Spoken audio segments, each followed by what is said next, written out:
here we go. So we know that the class of 2025 likely has some financial responsibilities, right? Student loans.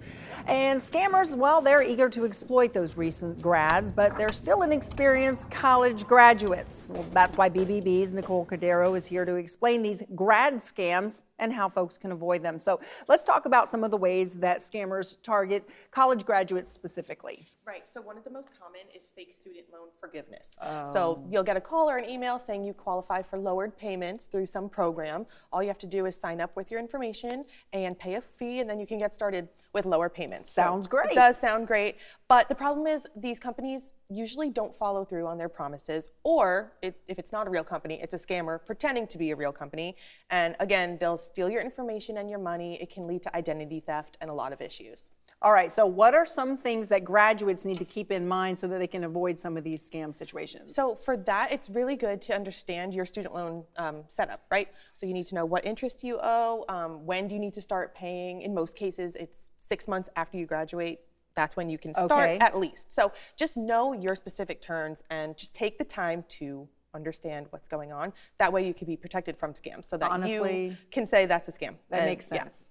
Okay, so let's talk about those threatening scams that are surrounding those unpaid tuitions. Is there something different going on there? Yeah, so that's actually when they target either parents of graduates or the graduates themselves, and they'll make a threat saying, you know, your tuition was unpaid, and if you don't wire money ASAP, we will revoke your degree. So that is like a nightmare, and they hope that you start panicking and just pay them before you start thinking through it, right? So colleges won't reach out that way. They will mail you important information like that, if that was the case. They also don't ask for wire transfers. That's always a red flag. So think before you act. And that's the thing.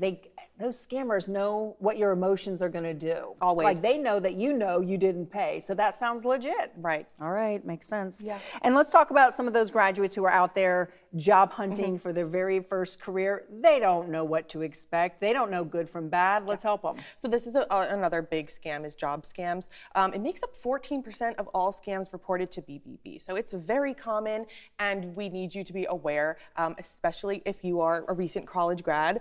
You are a target, right? So just know that short interviews and getting a job offer on the spot, those are red flags. It's just an offer to get your information, like social security number, bank account, and it can cause you, again, really tough problems.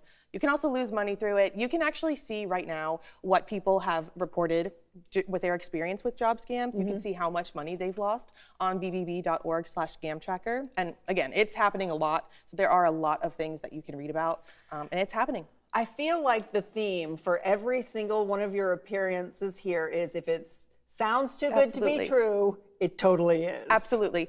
Just keep that in mind. Yeah. All right. Keep that also BBB in mind if you need to answer some questions. Nicole, thank you for coming in. We're going to take a quick break and we'll be right back with more.